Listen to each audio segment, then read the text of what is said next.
Salam alaikum, wa rahmatullahi wa barakatuh à tous.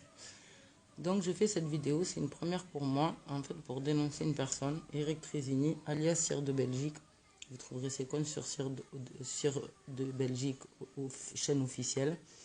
Vous allez sur chaîne et vous verrez toutes ces chaînes. Cette personne est une personne qui a commis des faits de meurtre sur un joaillier. Je vous mettrai l'article en commentaire. Donc, certes, il a payé sa dette, mais apparemment, la personne n'a pas du tout, n'est pas arrivée à la rédemption, n'est pas arrivée à se repentir réellement. Il fait un semblant de repentance, tout en continuant à menacer et à harceler des femmes.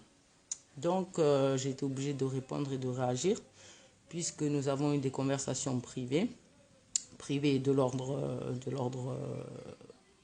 juridique, de l'ordre pas personnel, je vais dire privé, de l'ordre privé, mais ce monsieur a 55 ans, j'en ai 38, et donc, enfin, moi personnellement, je pense qu'on est tellement pas dans la même catégorie en fait avec ce monsieur que je pense qu'on pratique même pas le même sport.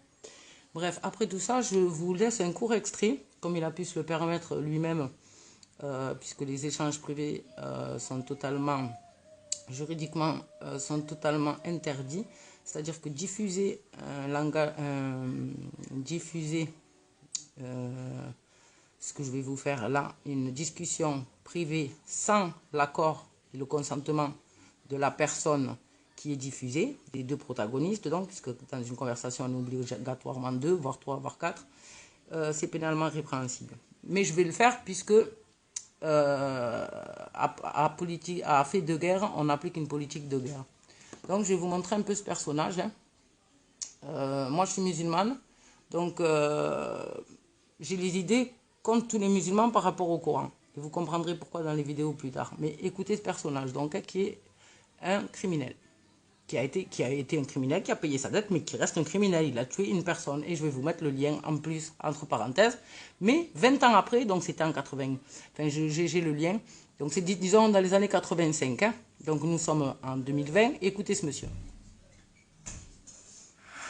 c'est vrai qu'on était très nombreux.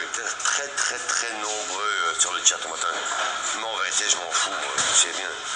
On leur mettra une bastos et on leur enverra leur tête en colis postal chez leur grand-mère.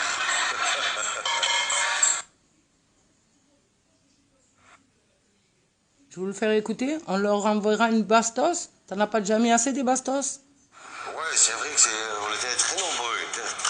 Très nombreux sur le chat ce matin. Mais en vérité, je m'en fous. C'est bien. On leur mettra une bastos et on leur enverra leur tête en colis postal chez leur grand-mère. Voilà, donc vous voyez le visage à ce monsieur, c'est-à-dire que ce monsieur, il a déjà tué un joaillier de plusieurs coups de carabine suite à un braquage. Voilà. Et cette personne qui se dit, on dit ranger des voitures, donc qui se dit donc réinsérer totalement dans la société, peut encore tenir des propos comme ça. Donc, où est la réinsertion, s'il vous plaît? Et il se permet d'harceler des femmes, donc de sortir des conversations privées, ce qui est illégal, je le fais moi aussi. Mais moi, je le fais pas dans le but de le décrédibiliser, pour vous montrer que la société fait sortir des gens, des criminels, donc, parce que celui-ci est un criminel, il fait sortir des criminels de prison qui, je vous le remets une dernière fois, mais j'en ai d'autres, hein, c'est pas le seul. Et là, c'est juste pour vous donner un avant-goût du genre de personnage. Donc, et je vais vous faire une vidéo. Donc ce monsieur, il s'appelle Eric Trésini. Hein, T-R-E-S-I-N. T-R-E-S-I-N-I-E. Et il est belge. Voilà. Je vais vous faire réécouter une dernière fois. Je vous fais réécouter une dernière fois. Donc ce monsieur, je vous dis, a été incarcéré dans les années 80 pour avoir tué de 5 coups de fusil d'arme létale une personne suite à un braquage avec violence. Ouais, c'est vrai